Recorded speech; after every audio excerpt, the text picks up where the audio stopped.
February 21st, 1916. Winter had descended on the front. After joining back up with the army, Emile and Freddie were stationed near Verdun, suffering like many others from the harsh winter. That morning, the arrival of the mail raised, but did not bring good news. In Saint-Miel, food was scarce, disease was rife, and the number of dead was growing. Out of this grim news, however, there was one ray of light. A photo of his grandson, Victor, standing on both feet and learning to walk.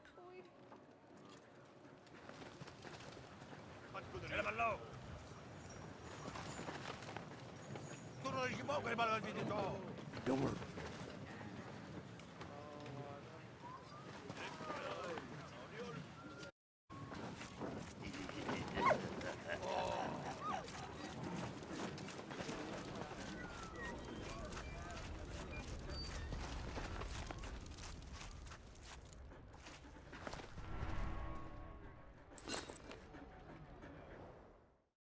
Case. Tobacco case made from shell casing. Empty munitions were often recycled. Some exploded shell materials were already aesthetically interesting. Otherwise soldiers would rework their finds to create handy items. Tobacco was precious, so soldiers were eager to keep it dry. Many accounts from the trenches express soldiers' appreciation of the Christmas cigar, a special festive treat for the troops.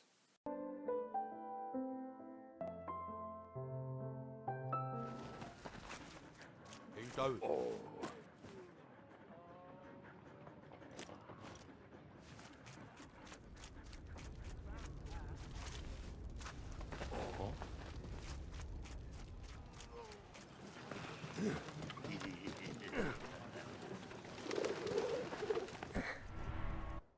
Card game. Days in the trenches were long, and to overcome boredom, soldiers would play cards, read, write, and create objects from materials.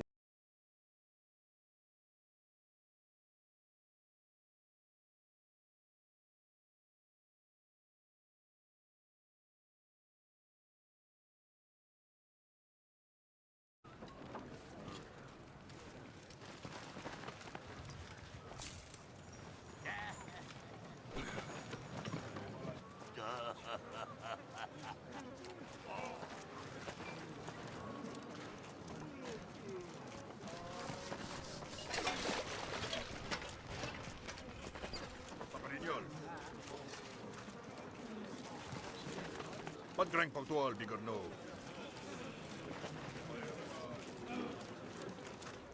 Soldiers at the front.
Barbed wire. Invented in 1874, barbed wire was already a common feature of trench protection in battle, but with the Great War's onus on trench warfare, it became widespread.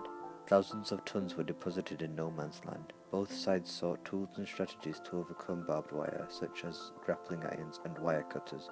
Intensive bombardment was deemed to be the most effective method, and the tactic became widespread. Dead soldiers putrefying on barbed wire remains one of the enduring images of the war, a powerful symbol of its violence. Verdun. Triggered by the Germans at dawn, February 21st in the aim of penetrating Allied lines. The battle eventually lasted 300 days. Some key positions changed hands several times before the French finally prevailed. The battle produced the highest concentration of casualties, with 600,000 killed over 61 square miles, i.e. one death for every 311 square yards. Decorations. Britain had 6 war medals, the most issued of which were the British War Medal,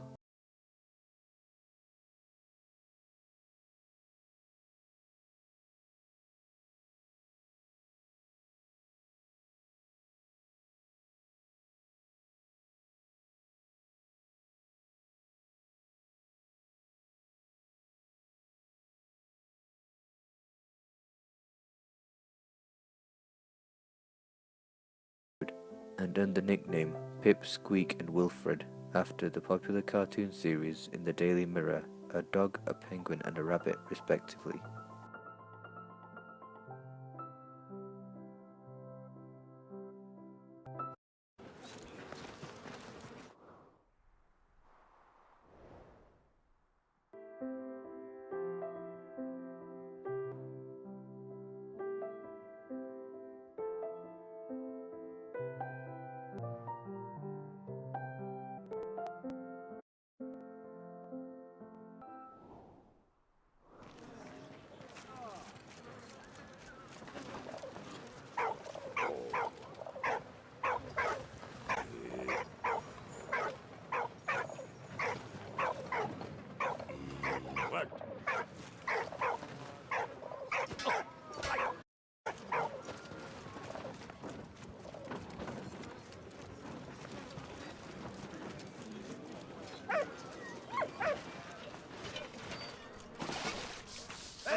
Pas de brignol pour toi, le bigonneau.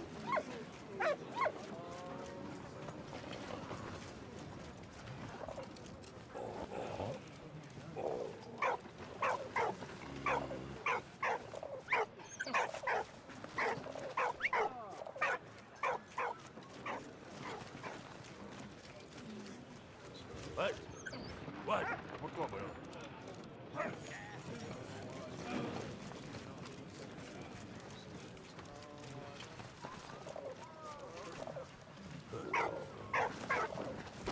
Merci, Walt.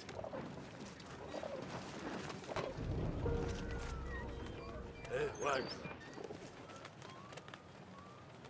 Walt.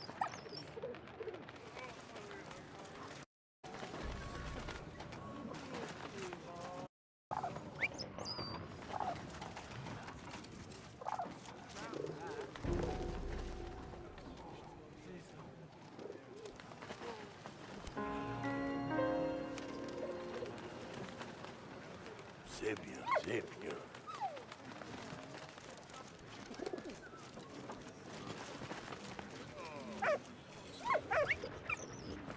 Pas de drink pour toi, le bigonneau.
My dearest daughter, I heard from Karl. His condition is stable. He is still in the prisoner camp south of Reims. I hope to finally get permission to visit him. Thank you for the photo. It means so much to me.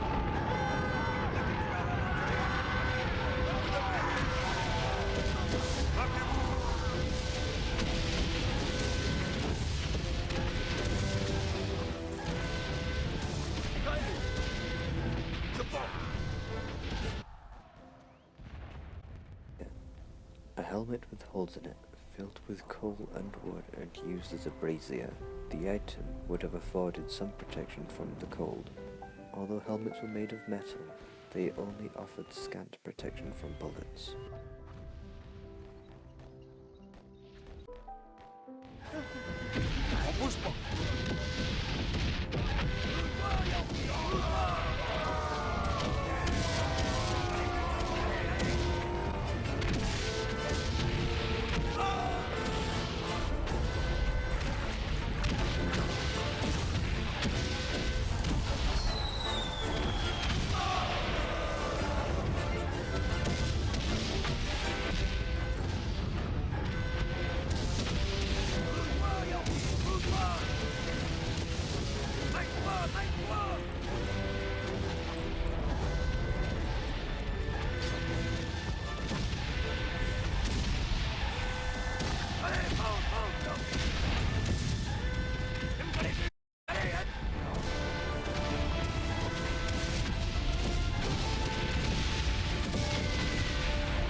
Officers' whistle.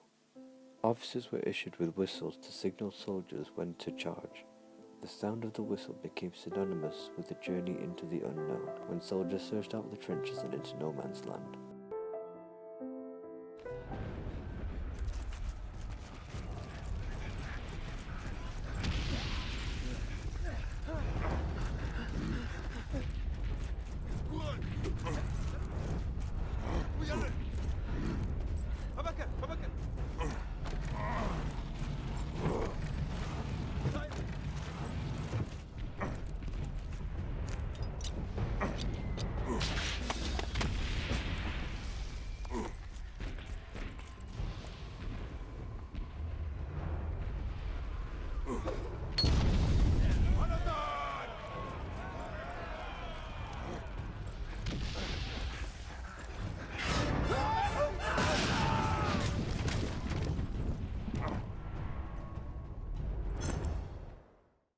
Letter from a Tunisian soldier, 21st February 1916.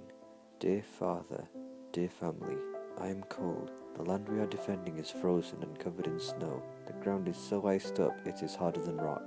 We cannot dig. The cold is so intense that my hands are burning. I hope everything's fine back at the village, and you're still receiving half my pay. Tell me if you aren't. Ahmed.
Coloured pennant. Although Morse code was already operational, due to technical problems, telephone communications were unreliable, so age-old techniques were used such as drums, bugles, and coloured pennants.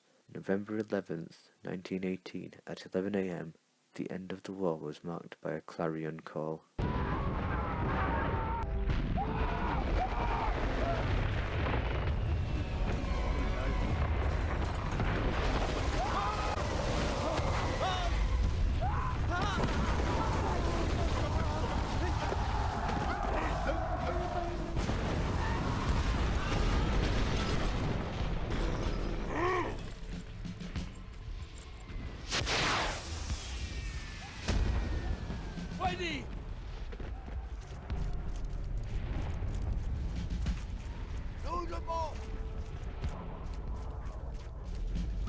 Allez, vas-y.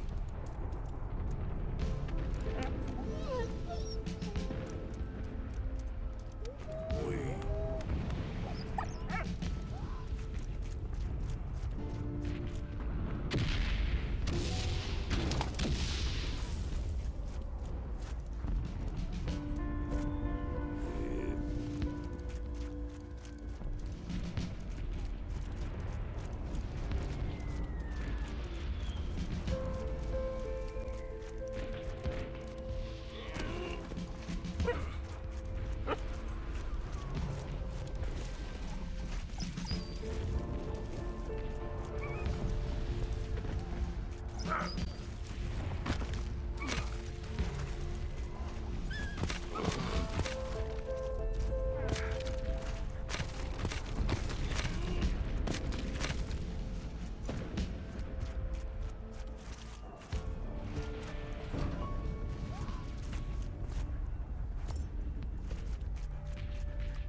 Merci, Ward.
high-precision cannon firing enabled Freddie and his reach the end.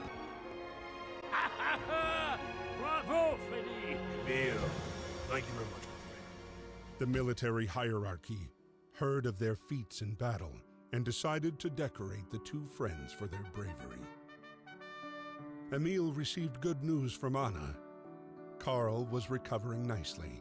He was even walking again. Meanwhile, the battle for Verdun only grew longer and bloodier. The death toll was staggering, 70,000 per month. Almost Frenchmen and one German every minute, and it went on for 10 months, day and night.